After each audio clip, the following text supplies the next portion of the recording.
Simple things show us the reason we're here, and it's simple things keeping us whole. We stand at the edge of a cliff in the deepest night I've ever seen.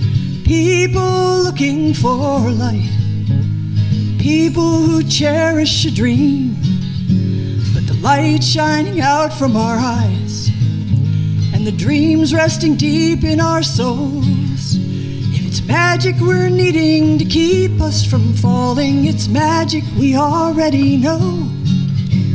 It's music that keeps us alive. It's dancing that sets our hearts free. As children remember the laughter in life.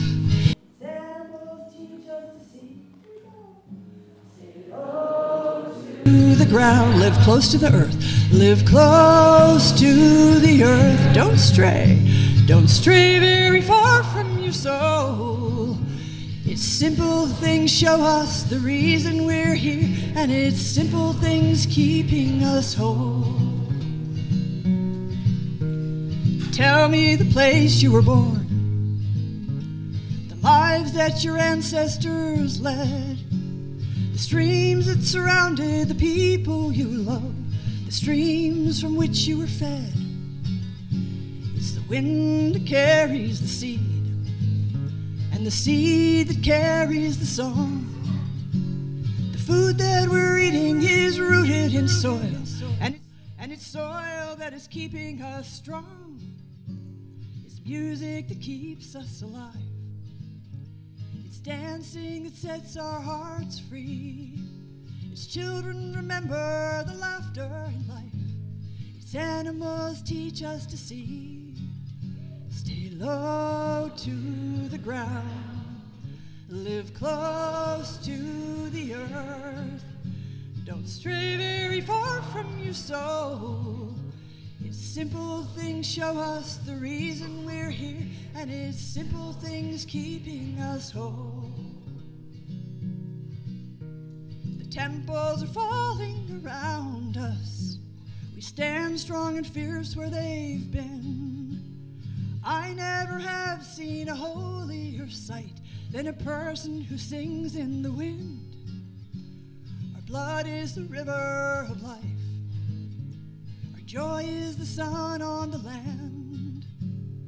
All of the love that is inside this heart is more than one person can stand. And it's music that keeps us alive. It's dancing that sets our hearts free. It's children remember the laughter in life. It's animals teach us to see. Stay low to the ground, live close to the earth. Don't stray very far from your soul. It's simple things show us the reason we're here, and it's simple things keeping us low to the ground. Live close to the earth. Don't stray very far from your soul. It's simple things show us the reason we're here, and it's simple things keeping us whole. You are awesome singers. Thank you.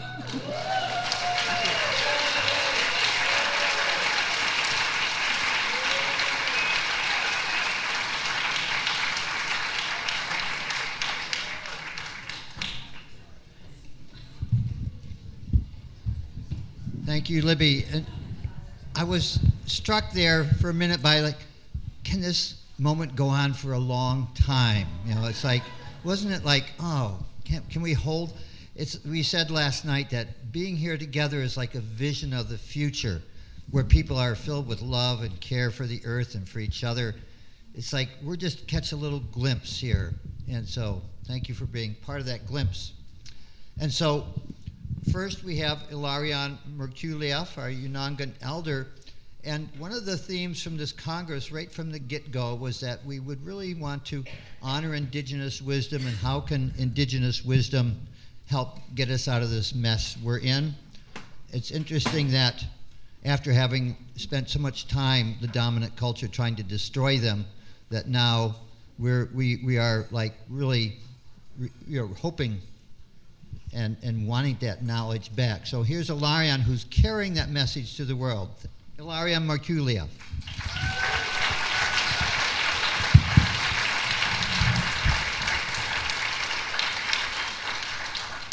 Good evening. And we would say, Ango Kinga Chacham Na, Ango Kinga Kasu Da, the evening tastes good. Wasn't that beautiful? And Libby was singing, wow. I love her songs and her singing. Okay, I don't know how to operate this thing. Does somebody know? What? Here comes Michael. Okay, here comes Michael. Okay, I'm not going to talk much about this. I'm going to let the film talk for itself.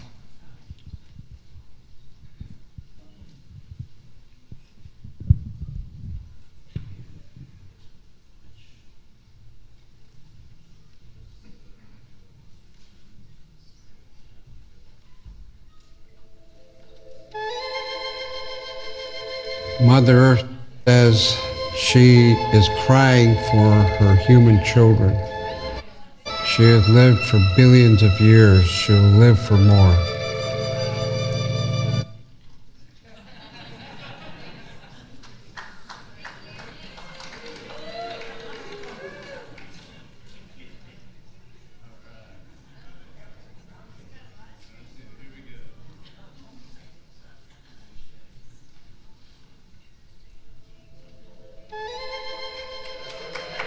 Mother Earth says she is crying for her human children. She has lived for billions of years. She'll live for more. It's a question about whether or not we human beings are going to live.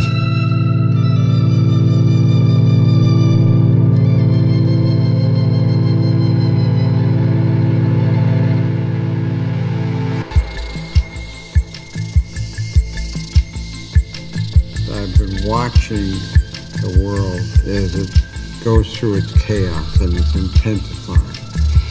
I just got in touch with my heart. I got out of my mind and I wondered, what is it that I should do? And it was like a download. Gather elders from around the world. And then in a separate boom, Kauai.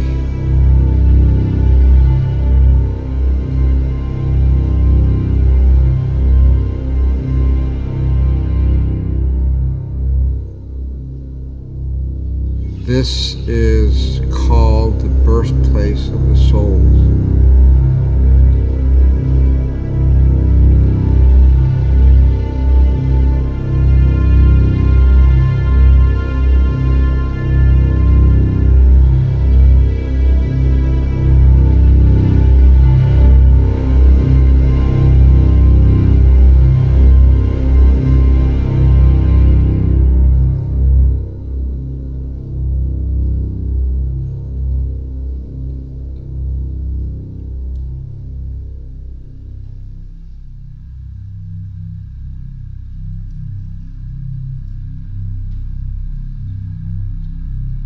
The earth is our mother. The earth feeds us. The earth is our island. As a whole people, entire humanity, we have one earth. And I do have concerns about what we are doing to it. And we need to be more conscious of that. The sacred sites of Mother Earth are pulsing with energy.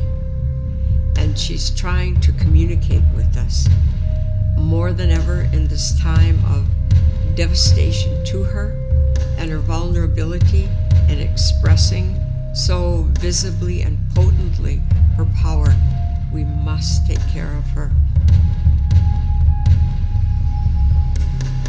climate change?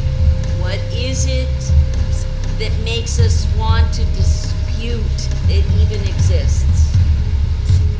We deny it because we can't understand what to do. It's too big for us, so we put it aside somewhere where we don't have to listen to it. It's been very important to meet with other Indigenous people, as well as others who are very concerned about the way things are in this world today. Cuando sopla el aire, él sabe por qué sopla, de dónde viene y hacia dónde va. El ave canta y sabe por qué canta. La araña teje su tela. La abeja busca su miel. ¿Y el ser humano qué hace? The human body, when our temperature rises, white blood cells come out and they attack whatever is causing that sickness.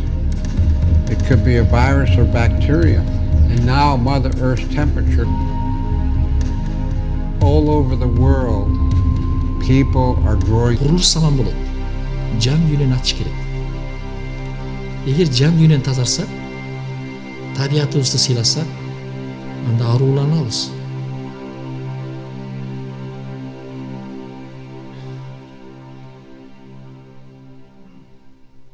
We have separated from our hearts.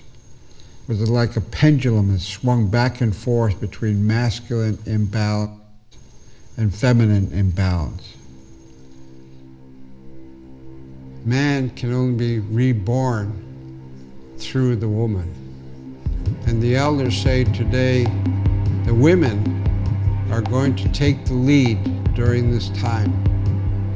The men, we are to support the sacred space of women so that they can do their work. This is the time of the feminine. This is the time of the woman. Women are stepping forward. We are not waiting for someone to give us permission. Even if you do not speak, you will be heard.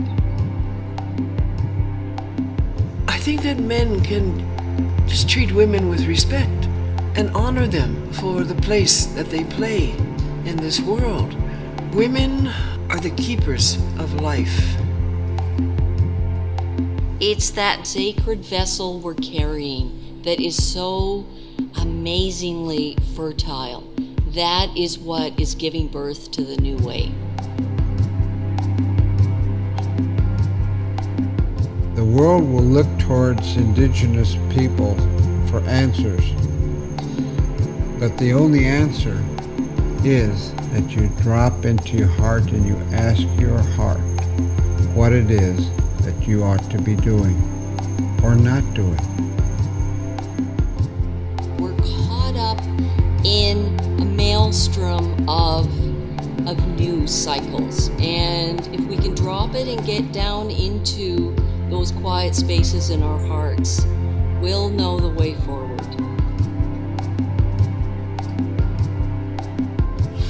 En el silencio se puede verdaderamente escuchar lo que hay que hacer, que solo ahí se manifiesta el gran espíritu, que es el presente constante. Things start to naturally come into balance. Then these false scarcities and these false threats and all these things that seem to be the end of the world, and they're our enemy, and this is bad if we don't have this, and it's all that's just a narrative. You take that out and you replace it with the original narrative, which is we've been given everything we need. We just need to operate from the heart and from the out so that we can live in a balanced way and take care of everybody. It seems simplistic, but it's actually the only solution to harmony in the world. Quisiéramos poder hablar en todas las lenguas, pero solo hay un idioma, que es el sentir del corazón. Nuestros corazones sienten y saben lo que deben de hacer.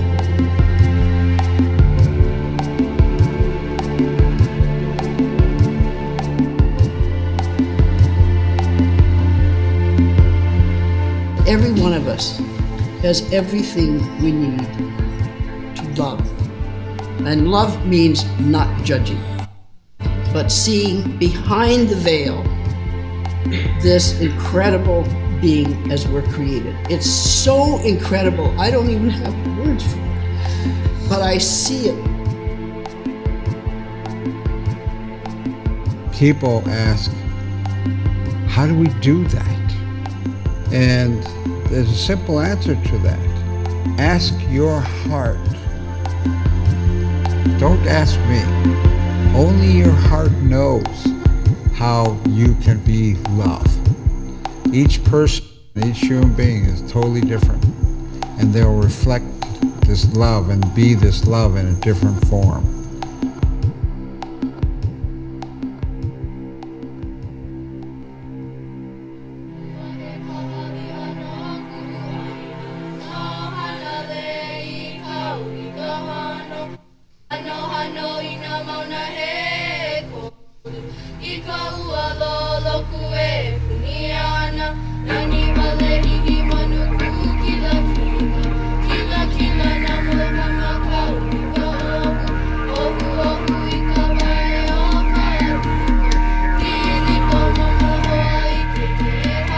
I think it's really important for us to put our minds together, our hearts and our spirits, and recognize that we all have a hand in determining the steps that we must take in order to bring balance back.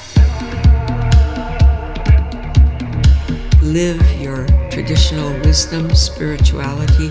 Remember who you are. We need you. The earth needs you now. Dүйнө жан дүйнөң бир болуп, келечекте адамзат үчүн чоң кызмат кыл деп айтар элем да.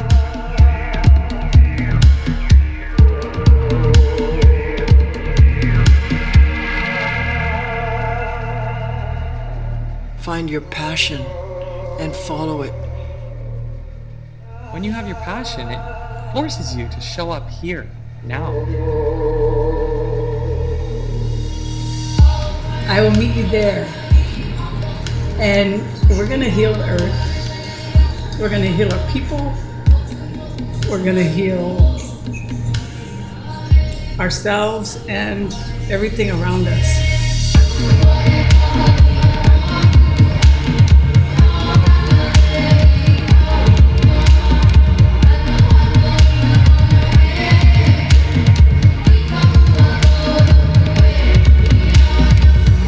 We are the ones we've been waiting for.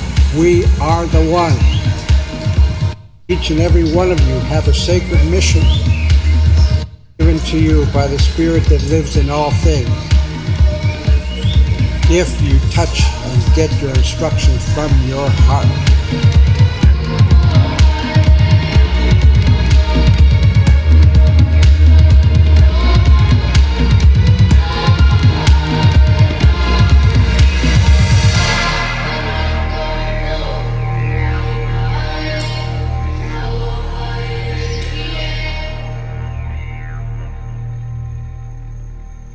If we focus on what we dream this world to be, that will become the reality.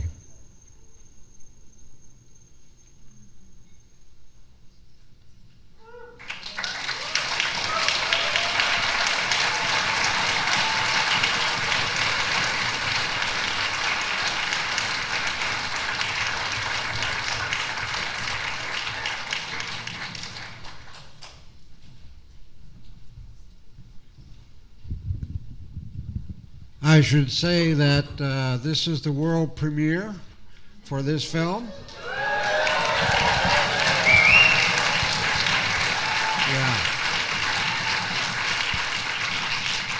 You're the first to see it. And we have a wonderful team, a film crew that is all volunteer, a core team that's volunteer. And we are going to translate this in 14 different languages. And we have volunteers in 14 countries to launch it. And so they're going to interpret what is being said and then we will hear.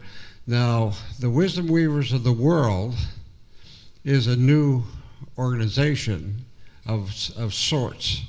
It's not an organization that is linear, it's circular. And all the team members are people of the heart. And we check on each other every time when we have meetings, that we're in the heart, not in the mind. And we don't have agendas. And we call upon our essence to guide us on what we must do next. And so it's kind of magical that way. It's just incredible. But anyway, the website address for the Wisdom Weavers is wisdomweavers.world. www.wisdomweavers.world. Thank you.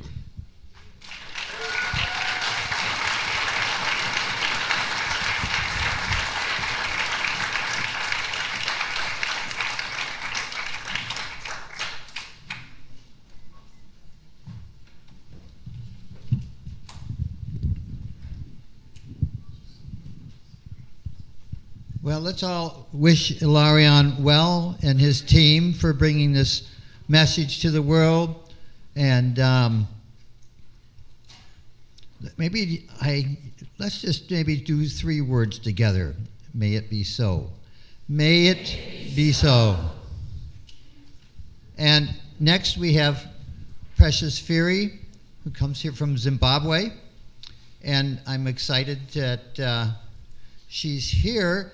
And I just had a little conversation with her at dinner, and lo and behold, I said, when are you going to do the Global Earth Repair Conference in Africa? And she's already started planning. Woo-hoo! Thank you, Precious. Well, you have to start planning because this is Kira. Like, you have to have an answer. Thank you, Michael.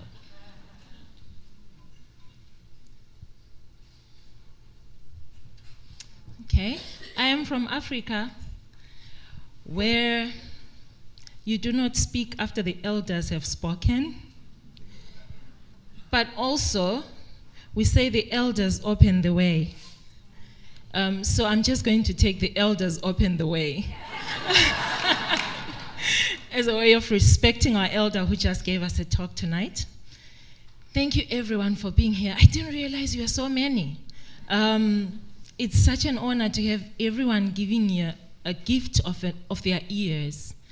Thank you to the GERC for organizing. Can you just rumble?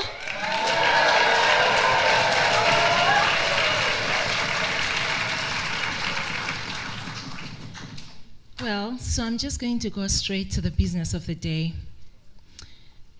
I got this little picture handwritten from my friend. It says, and then in 2019, everyone came together and fixed the climate. Even though it was hard, that was our finest hour. Well, I mean, we didn't fix it this weekend, but who agrees with me that we are definitely on the track? One spirit, one heart, one soul. And so this whole weekend is an hour, our finest hour. I feel like we are sharpening each other, giving each other so much love in the spirit of bringing solutions to probably problems that we caused ourselves, but we are the remnant that is in the world that realizes that there are solutions instead of despair. So I'll just go straight to the business of the day. But before I do, let me break your hearts once and for all and show you where I come from. Yeah, so you choose whether you'll be heartbroken or you want to take my contact so that you visit me. My name is Precious Piri. I'm from the beautiful town of Victoria Falls. That fall is 111 meters tall with water, fresh water. So we eat freshwater fish, and on the mighty Zambezi River.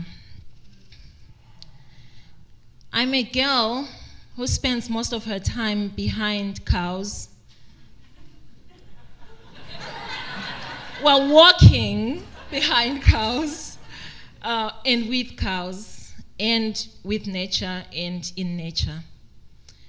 I am a rural girl from Zimbabwe, working to regenerate our traditional lands in Zimbabwe.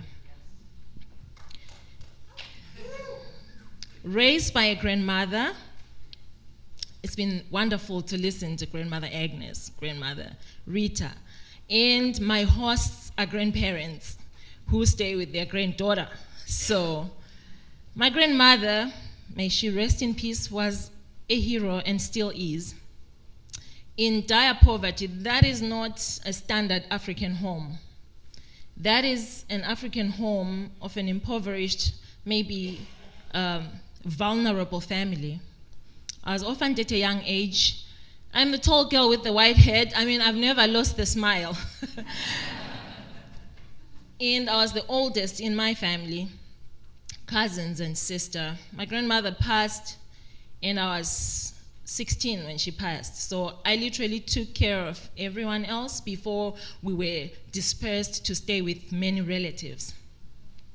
So I'm sharing this picture to share that sometimes things that you go through inspire you for the better, or they can make you worse. But I'm thankful that all my life, we started working in people's fields when I was 9 years old for a bucket of maize so that we can have food. We eat a maize meal and vegetables and meat. We call it Papa Sadza Ischwala.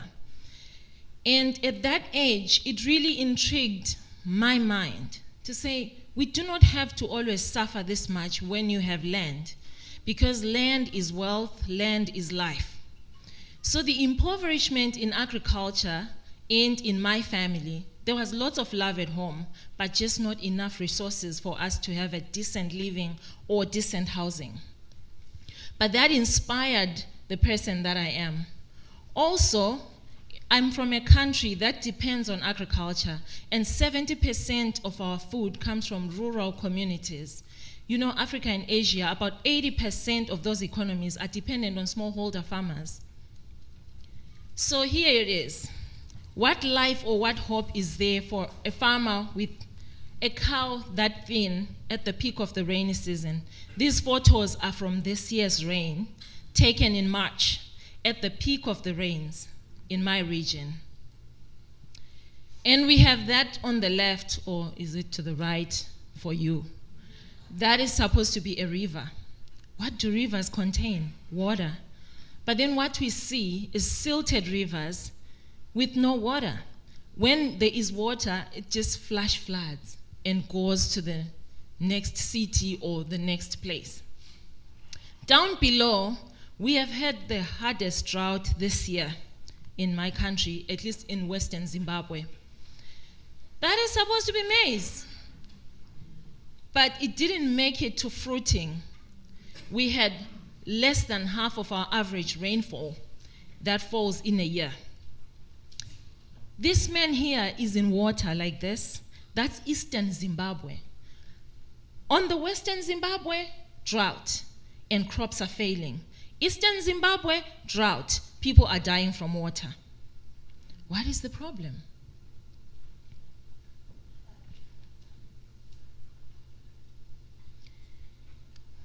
And then we have, do you remember Western Zimbabwe? Drought.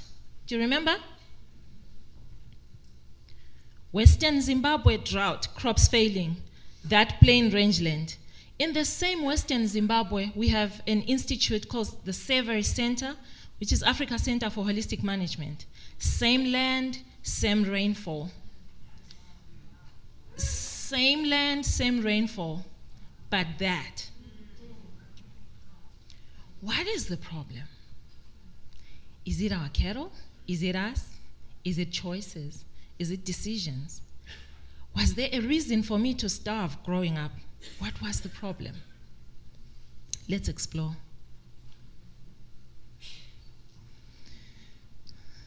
I'm an educator in holistic management.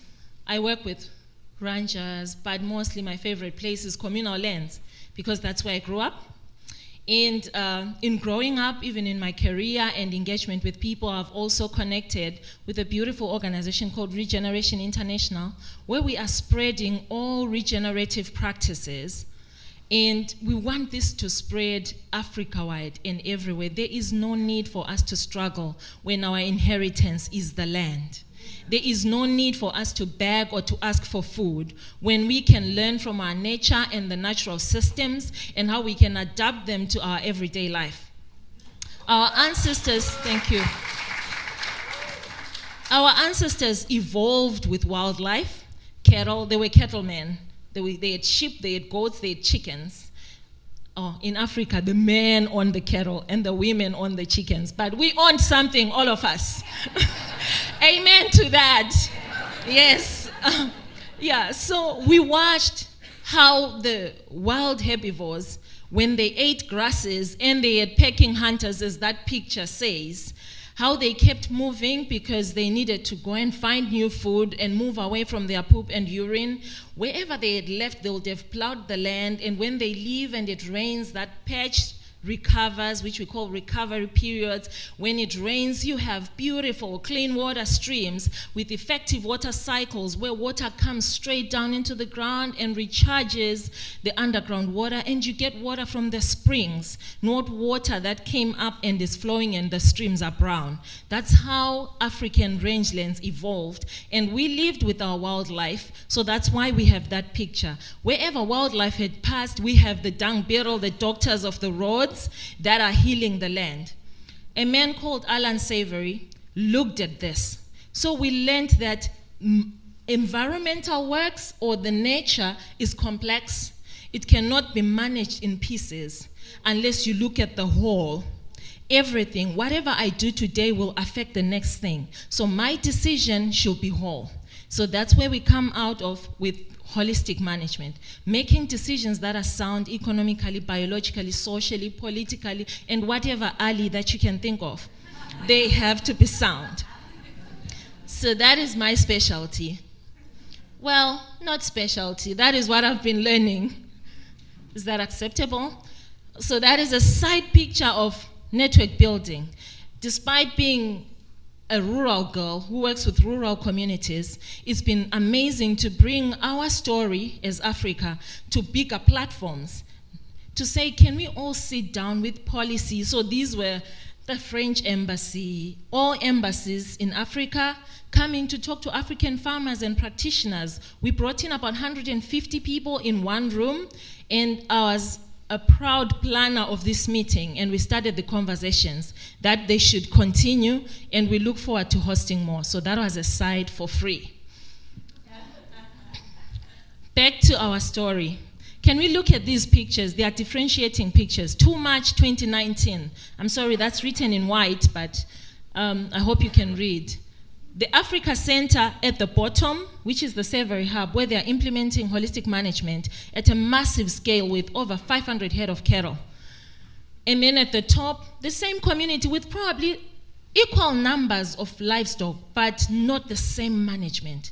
Because the problem is not the animals, it is not even the people, but the decisions that we make and how we manage our resources. So look, a dry river and a river that is full of plant cover. We know cover is very important as much as our mulch is important in our gardens. At the top, one thin cow at the peak of rains. At the bottom, a whole herd with enough food that they can accommodate even neighboring communities. My role is to then say, how do we bring this beauty to the rural Zimbabwe, where land is communally owned? The dynamics are different. The game changes.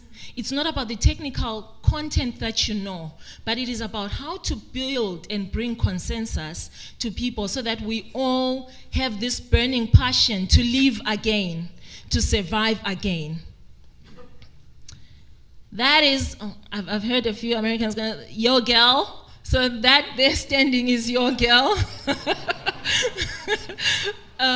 Doing trainings at communities. We use participatory methods and participatory approaches to really just build back our dignity, to know that everyone in the community has a voice and we can all participate in the decision-making of reclaiming our lives using sound decision-making techniques.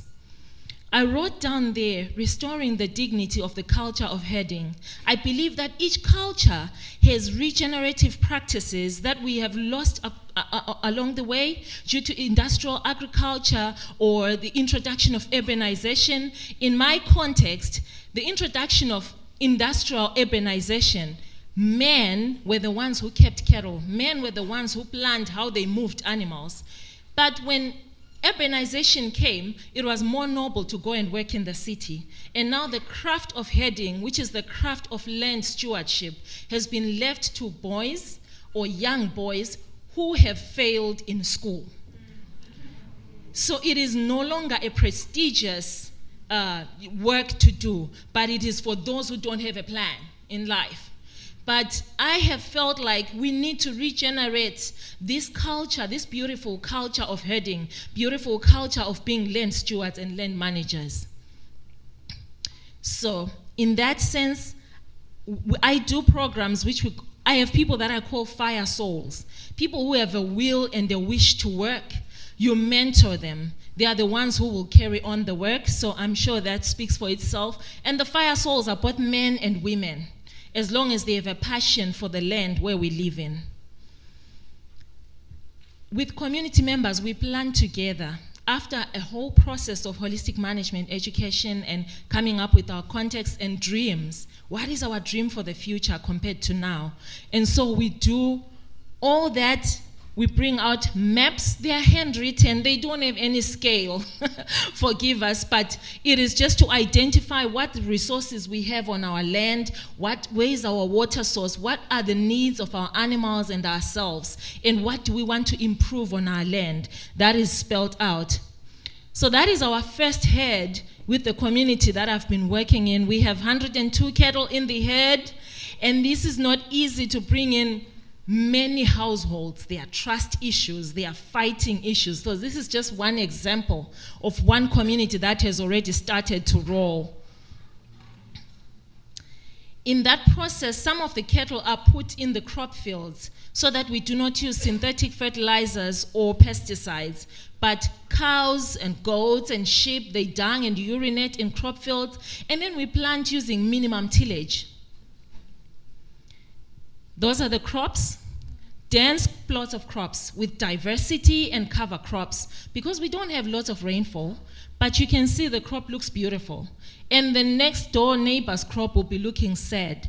And this is a beautiful thing to do in a country where sometimes government programs or other NGO programs threaten the validity and the integrity of agriculture in communities.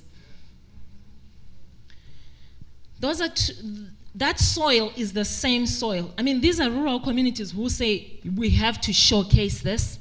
So one soil was treated with livestock or animal impact, the other one wasn't.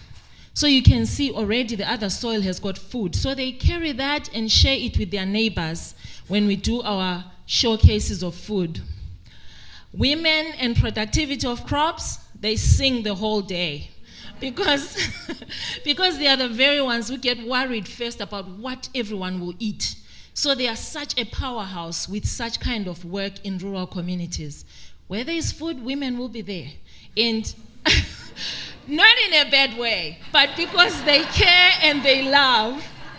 Can I hear women say yes?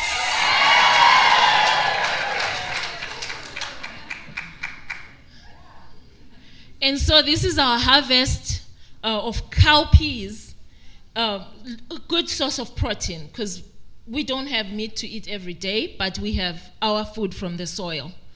I mean, that picture is a bit dark, but these are all the seeds that we preserve naturally.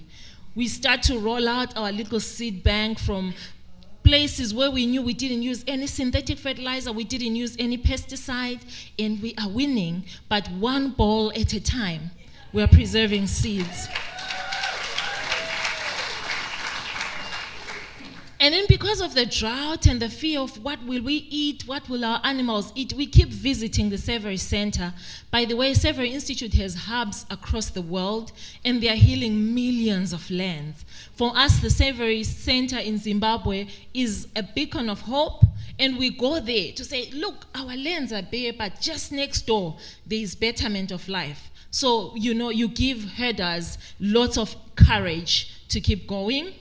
This is our little group photo that we took. Our herders are both male and female. We do this work together. My dream in restoring the legacy of herding is to then start implementing livelihood sources for those who are in herding to restore the dignity of this skill in our society. So it's work that is going on, and let's keep our eyes open for more. Thank you. Thank you so much for your time.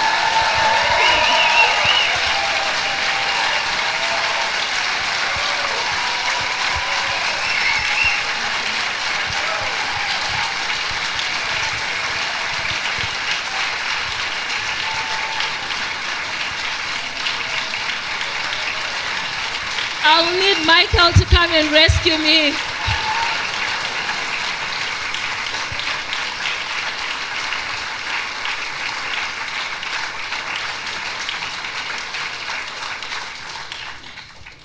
Thank you very much.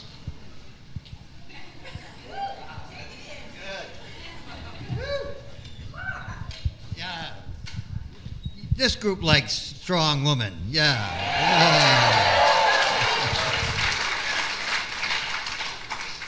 And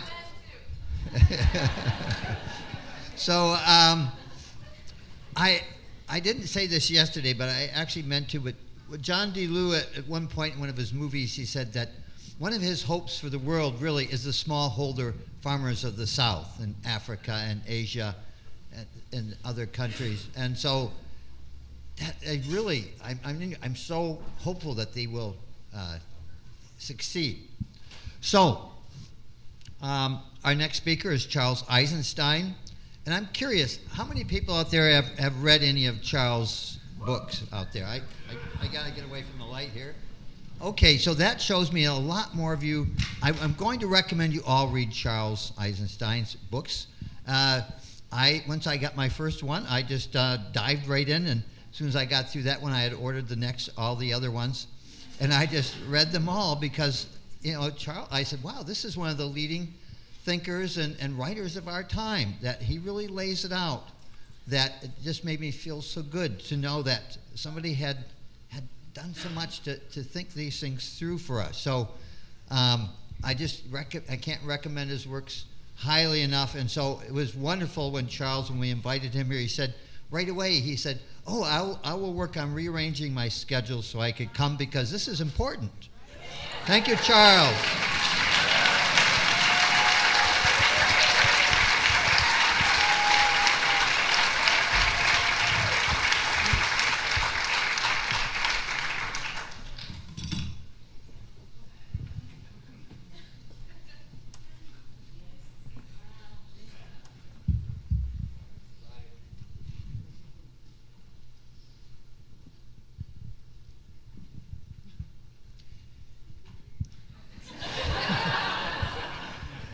Yeah.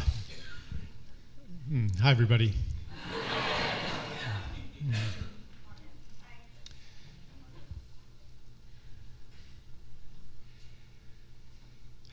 Maybe I'll talk a little bit about climate change. I wrote a book about climate change. I didn't want to call it anything about climate because at one point I published an article that had climate in the title, and somebody said, I almost didn't read that because it had climate in the title, and I already know what it must say.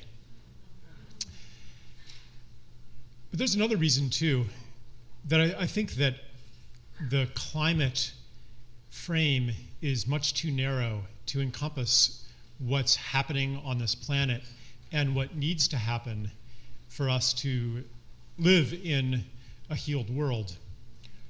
In the film this afternoon, I saw that beautiful film, They Know Not What They Do. And there was one little part, and most of it was themed around climate change, although not all of it. And there was one little part where one of the people was saying in their engagement with people, they say they don't even use the word climate change. It reminded me of a conversation I had with some guys at Mad Ag. Some of you may know that organization. They connect farmers in the high plains with regenerative practices, and they refinance their loans and connect them with markets. And they're like, yeah, I mean, these farmers, every single one of them voted for Donald Trump. None of them believe in climate change because this is a political identity piece. It's not that they have a good reason to not believe in climate change. It's not rational. So they talk about America's soil, and they tap into the grief of these farmers who can't even drink the water from the well that their great-grandpa dug, and they're under a mountain of debt. And they love their land. They love their soil.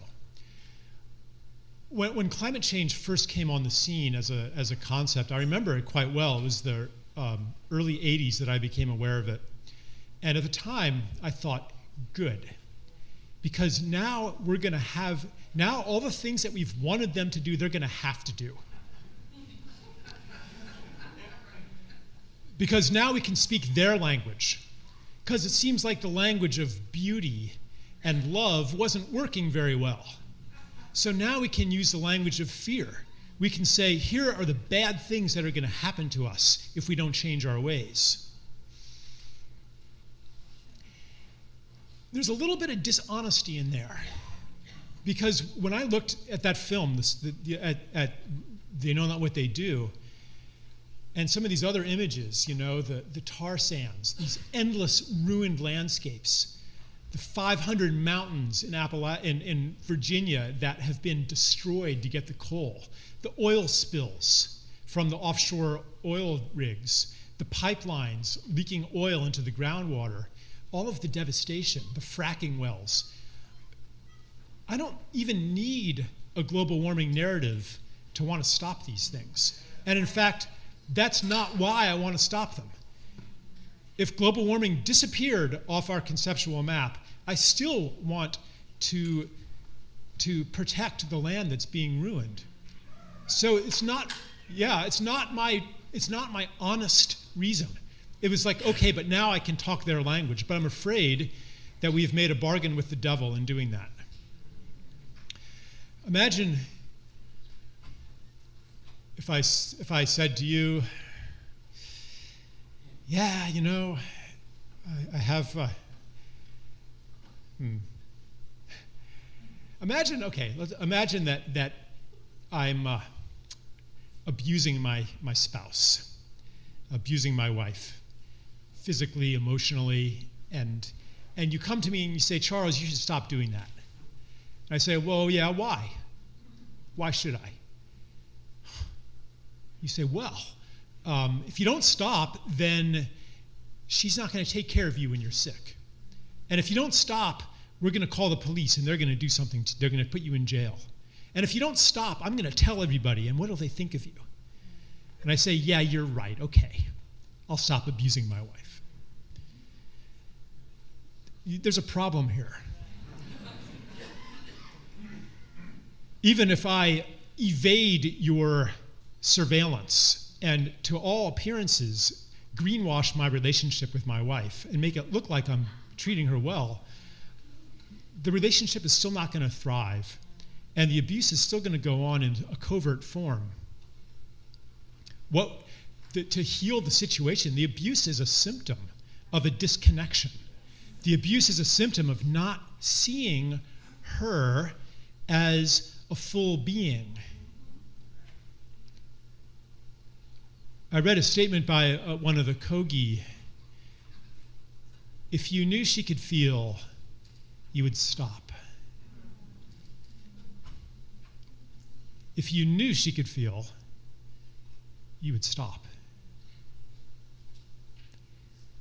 And so I look at not only climate change, greenhouse gas emissions, but all of the ruin. And I wonder, what is this a symptom of? Is it because we do not feel? And if so, what has What has damaged our ability to feel?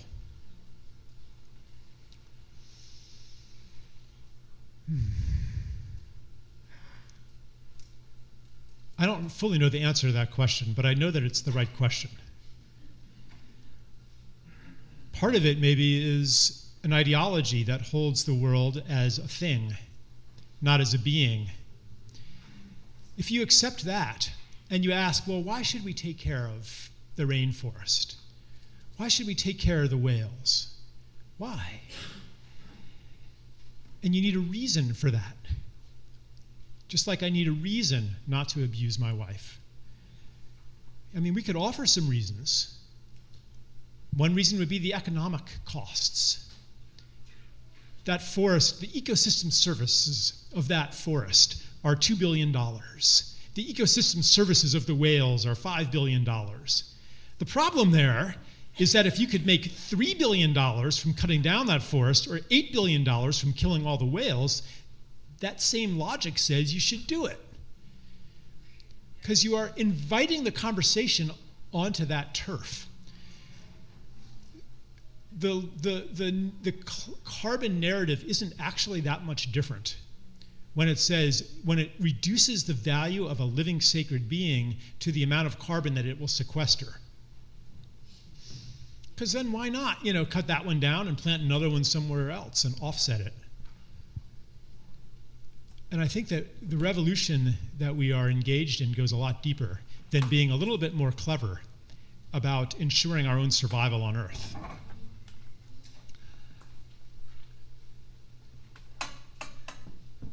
So yeah, there's the ideological step of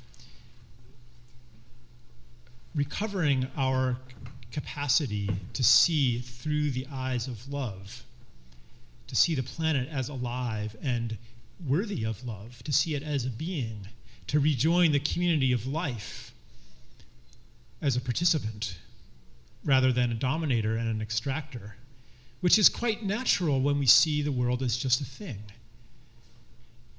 The first step to exploit another person, to enslave them or to kill them, is to reduce them to something a little less than human. That's what we do in a war mentality. That's what we do with any judgment that we levy upon another person. We make them a little bit less. So judgment is kind of it's just another version of the same thing, the reduction of the sacred into something less than sacred. And so you can see that this way of thinking runs very deep. And I could say other ways that we get cut off from knowing Earth and all of its beings as beings. The commodity economy would be one way that presents us with disconnected, standardized objects, disconnected from their source, from their totality of relationships. A money system that induces artificial competition and artificial scarcity, puts us under life and death pressure to find something to convert into money. Many, many things. It's everything. It's a symptom of everything. Climate change, a symptom of everything. I'll mention one more reason that I think that the dominant narrative of climate change might be a bargain with the devil. This narrative that says that if we don't change, we're going to go extinct. Humans will not survive anymore.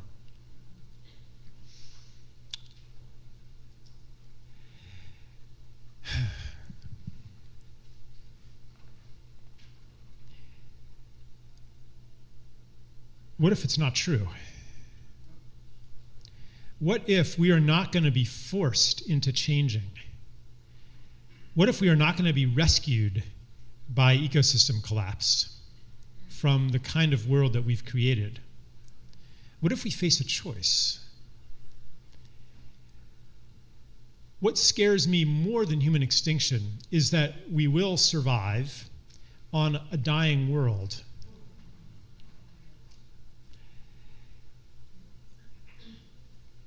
I just, maybe some of you read this article at the beginning of the year by Steven Pinker, basically making the case that we are living at the best time ever for human beings. Life expectancy higher than ever. GDP per capita higher than ever. Literacy higher than ever. Violent deaths lower than ever. Poverty is disappearing, and so on and so on. Like according to every single metric that he presented, we're better off than ever, and have been becoming better off and better off and better off according to his metrics for hundreds of years, thanks to technology, reason, and Western democratic values. And so this betterment of the human condition according to the metrics, now you could look at other metrics, suicide rates, opioid addiction, depression, other metrics, and you may not get such a rosy picture.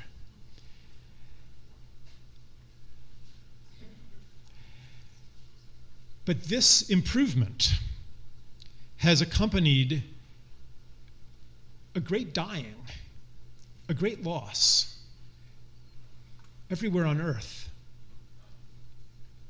J.B. McKinnon, the naturalist, says we live on a 10% world, roughly speaking.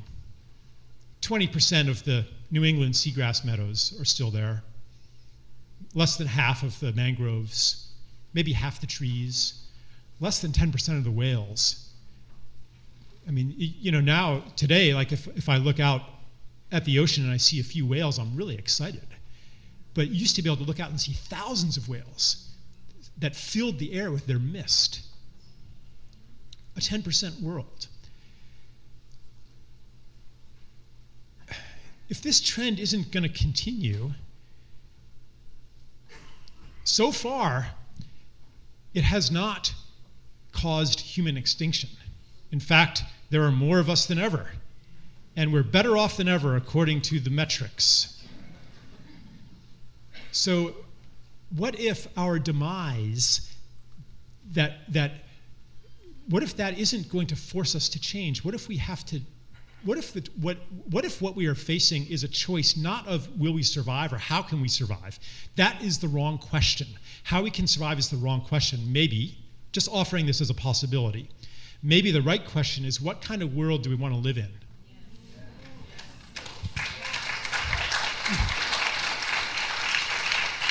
Yeah, a living world or a dead world. If we could do it. In my book, I talked about this, a friend of mine who confronted her classmate who believes in climate change, thinks it's a problem, thinks we should muster our technology to do something about it, install carbon-sucking machines in every city, and envisions a future in which the only living creatures are those that are of direct use to us. And my friend envisioned this world of cows, pigs, and their shit in a concrete world. And you can imagine that world, a concrete world with big vats of algae to make oxygen and machines to suck the carbon and keep the atmosphere in balance. And in case you get lonely for the lost nature, how about some digital displays of nature scenes in high resolution? VR. We are moving step by step toward that world. We have to change and why? Why? Is it because we're bad? What are the conditions of the choice? What is the addiction? We talk about our addiction to fossil fuels. Usually that phrase is uttered in tones of condemnation, our addiction. But if you take it seriously, addiction is a symptom of an unmet need. It's an attempt to meet a need with something that cannot actually meet the need. If you have a deficit of intimacy, maybe you will become addicted to pornography, trying desperately, but how much does it take? Or maybe some people feeling lonely will overeat, feeling disconnected, feeling, right, but how much food does it take to meet the need for companionship? And how much money does it take to meet the need for security that's supposed to be met by a full complement of intimate relationships with people, community, and nature. And when those are cut off, and when our ideology cuts us off from full belonging in the world by making us into the only full beings and reducing the world to less than a being, so we become alone, marooned in a world of force and mass, how much money does it take to give us the security that comes from belonging here? The security that comes from being at home in the universe. How much money does it take? How much stuff does it take? How big a house does it take? How much consumption does it take to meet that need? No amount is enough. And until we meet that need, rebuilding community, rebuilding our direct connection to the beings around us with our senses, with our hands and our feet and our hearts and our lungs, until we restore those connections, until we once again live in a society where we look at every face and we know the story of that face, and we look at a feature of the land and know the story of that place, and know that we are known, until we have that, we're always going to be hungry for something. And until we have a worldview, a story of the world that holds the world as alive and ourselves as part of a living world in relationship to it among our relations, until we have that story again, we're going to always be hungry. So to turn it to earth repair, just one more thing, this is all the proof you need that the problem is bigger than greenhouse gas emissions. Look at these deserts everywhere. It wasn't like that 5,000 years ago. Arabia was an oak savanna. The Middle East was covered in forests. Africa was like this the northern Africa was this vast savanna. Hippopotami bones are found in the middle of the Sahara. It's because of deforestation and the ruin of soil. But it's a lot more convenient to blame it all on a single thing. It's part of the pattern of find the one thing that will solve everything else. Where did that thinking come from? What's the one thing that if you only had enough of it, it would solve all your problems? Money. So now, we export that same thinking onto what's the one quantity that we can control, the one variable we can control, the one thing that is a proxy for the health of all things. Let's attack that. It's similar to a war mentality, and that's why war metaphors are so common in the climate narrative. Anyway, I know I don't have very much time. I'll say more about this tomorrow. Kind of left a dangling thread there.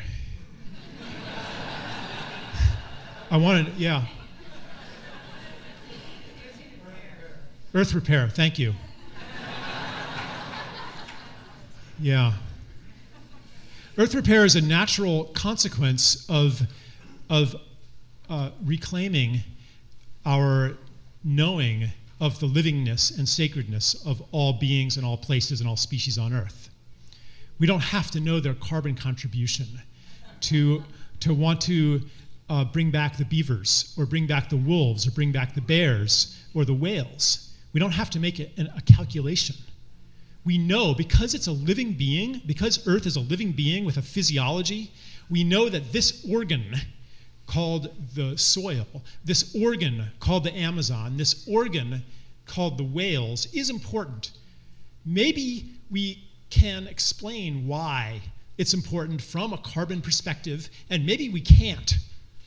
If we can, great. We can use the carbon narrative as an ally, and we can get funding for it, and we can convince the authorities that, yeah, we better protect the whales, because if we don't, then the orcas are going to start eating the seals and the otters, and then the sea urchins population is going to explode, and they're going to destroy the kelp, and then the kelp won't be able to alkalize the environment anymore, and so there won't be as many crustaceans sequestering carbon in the form of calcium carbonate. So thank goodness for that knowledge. Now we know the whales are important after all. We don't need to do that if we understand that this is a living being and the whales are here for a reason. And we don't, maybe you can make that argument for the whales, but what about the sea turtles? Is there a carbon reason for them? What about the monarchs? What about the beings that we have relegated to the margins and said, you are not important because you have no economic value, and now you are not important because you have no understandable carbon value? This is a dead-end way of thinking. And when we understand Earth as alive, then we do all the things that we're talking about at this conference, and we don't even have to hitch our wagon to the horse of climate change, which could end up being a very wild horse. It could look like global warming. It could flip into global cooling, or more likely, it could be climate derangement, hotter here, colder there. You know, it's been snowing in Bavaria the last couple days. And you know, meanwhile, like, you know, Alaska's heating, and it's just all going out of whack. Of course it is when you're facing organ failure, when the organs are so degraded that they can't maintain the physiology anymore. So this is why I'm here at this conference. I think that I was going to say this is the most important thing we could be doing right now, but that is a toxic way of thinking too, that says what we're doing is more important than what somebody else is doing. Like, what about the woman at home who couldn't come because she's taking care of an autistic kid? Is that not important? It's important. We understand on some level that the planetary climate and the psychic climate and the political climate are all connected, and that the choices and the actions and the contributions that we have assigned to a place of little importance are actually maybe the most important thing at all, according to causal pathways that we cannot begin to understand with our minds, but our hearts know what is important to do. Our hearts are the receiving organ for the coordinating intelligence that knows exactly where your gifts are to be deployed and calls to you through your care. And maybe that's care for one little place. And maybe it's a big picture activism thing. Your heart knows. That's how we are coordinated. And we don't have to understand how your work to rehabilitate homeless people is going to help the climate.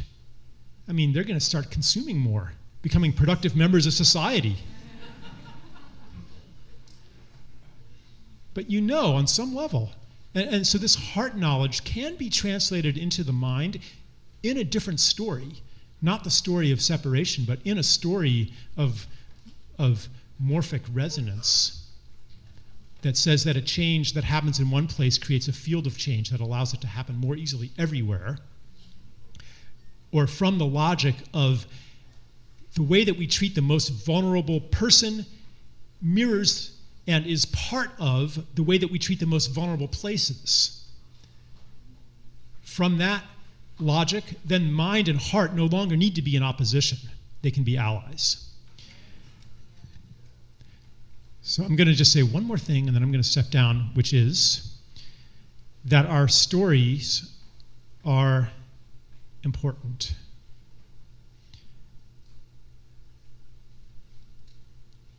The story that you hold about another person is an invitation for them to be that story. That's why a negative judgment about somebody is a way of suppressing them, inviting them to be less than what they are. The same is true about the planet. The story that we hold about the planet becomes an invitation for the planet to become that story. The story of the world as thing, a dead world, kills the world. And we become participants in the dying of the world. So here we are together, gathered in the knowledge of a different story and enacting that different story in love with the places that we work, in service to their livingness, and gathered together here to generate and hold in this container a powerful nucleus of a new and ancient story that wants to be born again on this earth. So thank you for that service.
Oh, okay. So calm. The music will start soon, but I have one important announcement that could save you and I thousands of dollars. Okay.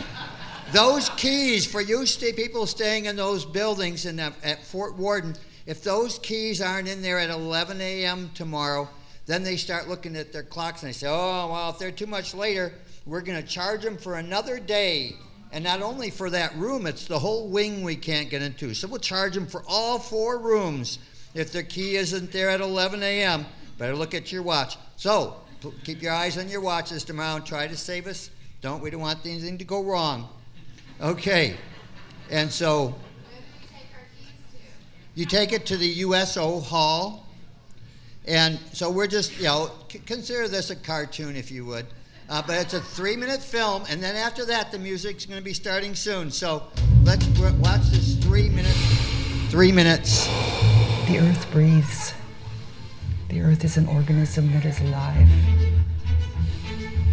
Ecosystems, Earth's organs. By respiring water, they create climate.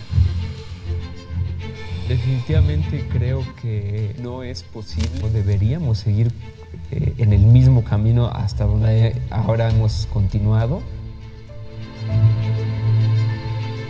Cycles of flood, drought, and fire are interconnected, the direct result of water cycle disturbance.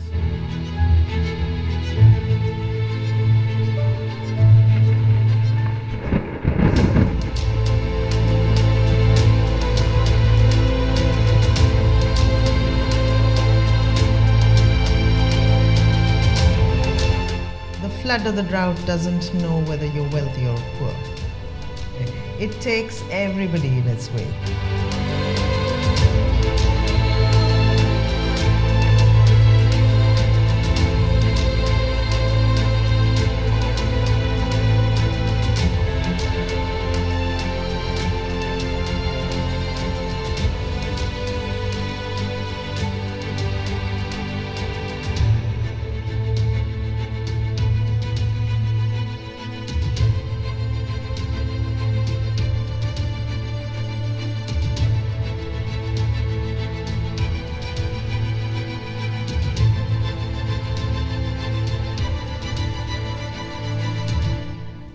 We have to realize that we're in relationship with water, and we have to work for that relative.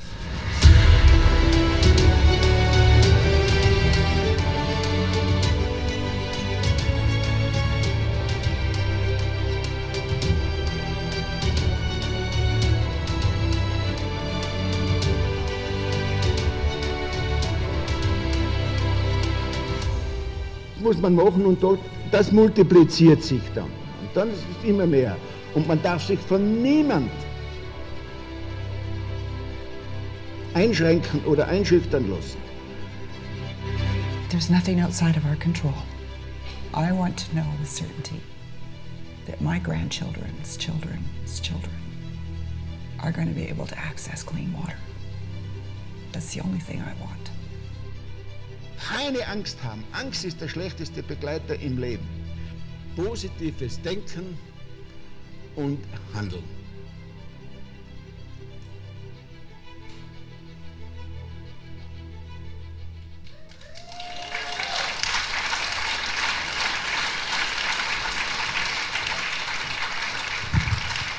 Hi, everybody. My name's Paul Magid. I'm a founder of the New Old Time Chautauqua and the Flying Karamazov Brothers. And I'm also a member of the band that's just about to play, the clarinet. And, you know, there's still people who think the world's flat, but we know it's not, because if it was, the cats would have knocked everything off the edge by now. Anyway, the Chautauqua, people have heard of the New Old Time Chautauqua. It's sort of based here. And we've been, we're going on our 38th tour, starting in about 3 weeks to Alaska. We're going to South Central Alaska. And we've been working a lot with indigenous nations since 1982. And our whole thing is about community and laughter, because really there's no quicker way to the heart than through a good laugh. In fact, we have an exercise that we do in Chautauqua that really gets straight to the point. So everybody stand up. It's a wonderful little exercise. All right, now when I ask you to, I want you to turn around and shake the hand of the person right behind you. Do it now. Oh, that is so nice. I mean, how wonderful. Did you all feel that? All right, sit down. Sit down. Well, I just wanted to keep things on a serious keel here. I want to thank Michael for making this happen. Skeeter, he helped organize our Chautauqua in 1982 in Tonasket. So he's just been an amazing avatar. And anyway, so, I think it's Emma Goldman said once, if I can't dance, I don't want to be part of the revolution. So let's welcome the Unexpected Brass Band. There they are.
So dance your way over to the USO Hall for some more dancing. So just Pied Piper, follow that band. Don't let them out of your sight.